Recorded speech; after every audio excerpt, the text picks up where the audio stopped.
Oi, gente, tudo bom? Estou aqui novamente.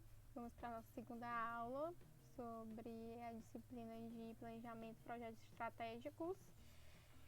Hoje a gente vai falar sobre o processo administrativo em si. Como eu disse para vocês, vou tentar fazer um vídeo menor hoje, então se ficar alguma dúvida, vocês entram em contato ou a gente tira nas aulas ao vivo, certo? Quando a gente fala de planejamento estratégico, claro que quando a gente fala do início do planejamento estratégico, a gente tem que ter em mente que existem vários processos, né?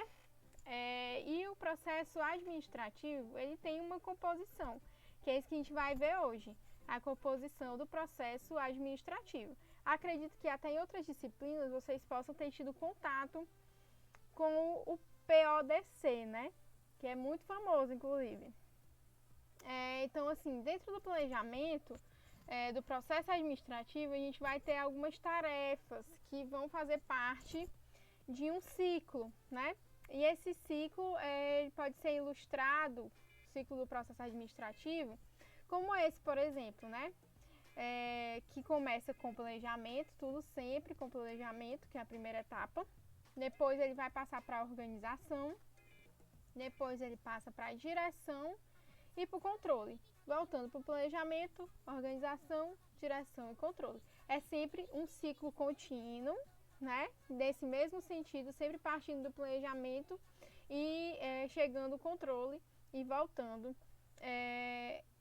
pelas etapas, certo?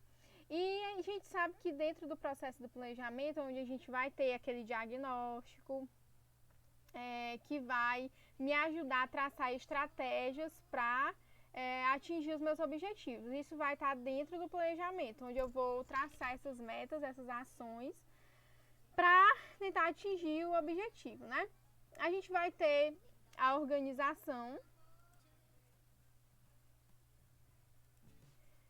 Na organização, onde a gente vai ter um processo de uma forma mais prática, vamos dizer assim. O planejamento ele vai ficar mais no teórico e dentro da organização, onde eu vou realmente realocar ou alocar os recursos disponíveis, né, que eu tenho disponíveis.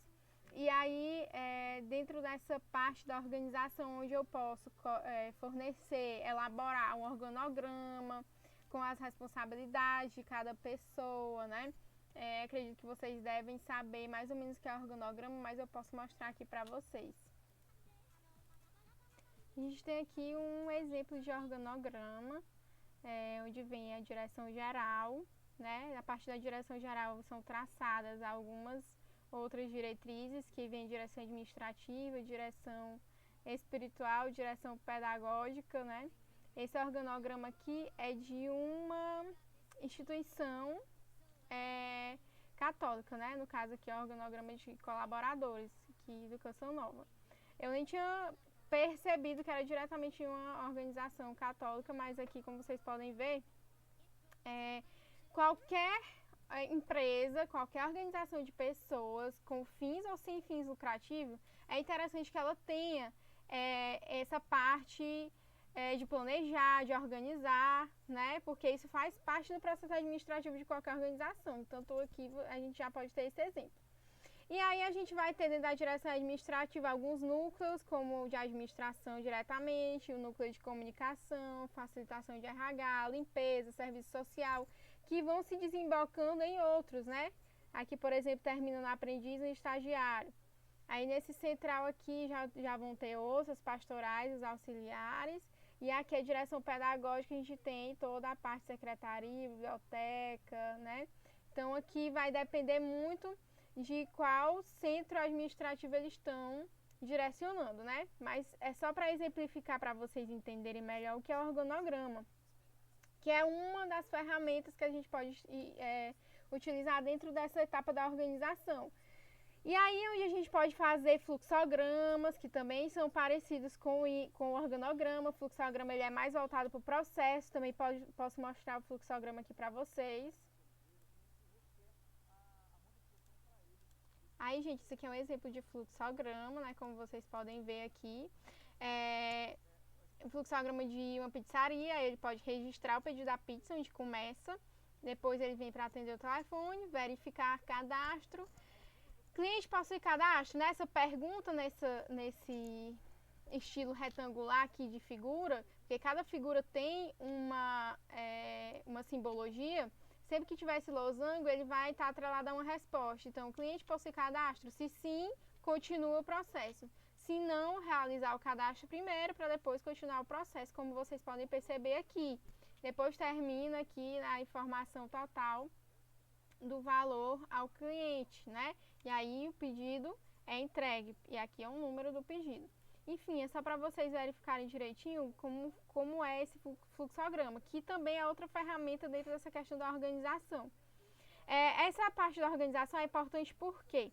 Porque é aí onde a gente vai ter o processo catalogado para que qualquer pessoa, por exemplo, possa chegar na empresa e entender o que significa as partes ou as ferramentas da organização. Então, quando eu tenho um fluxograma de um processo, qualquer pessoa que eu colocar ali vai conseguir desenrolar, mesmo que não tenha um treinamento específico, mas com base nos fluxos, ela consegue entender.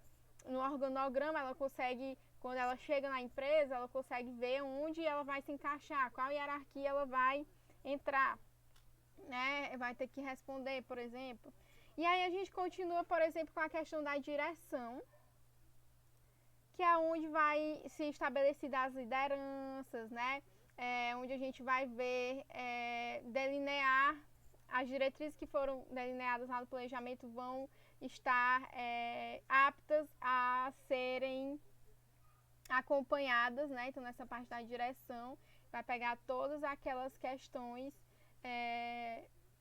de planejamento, vão direcionar para o canal de comunicação para que as pessoas estejam constantemente sendo informadas do que está acontecendo, e é onde vai ser indicadas as diretrizes relacionadas à produtividade, aos resultados, né, às metas. Então, aqui na direção é como se fosse apontar uma luz realmente, onde os líderes, as pessoas que estão à frente das equipes vão direcionar essa luz e vão tentar dar realmente a direção para as equipes, né? Vai muito nesse sentido. Depois a gente tem o controle vai tentar garantir justamente através de avaliação, de acompanhamentos constantes, verificação de desempenho, verificação de resultados, que esse processo realmente está acontecendo, que as coisas estão andando.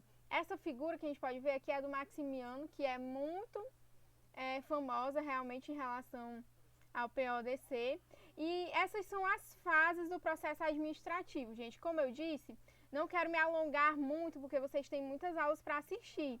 Mas, em tese, quando a gente fala de processo administrativo, a gente fala disso, de planejamento, organização, direção e controle em um fluxo contínuo, que acontece em vários setores e, ao mesmo tempo, na organização como um todo, né? Então, isso só acontece, claro, graças às equipes que estão lá implementando todas essas fases do processo administrativo, ok? Então, mais uma vez foi um prazer estar com vocês e até a próxima aula.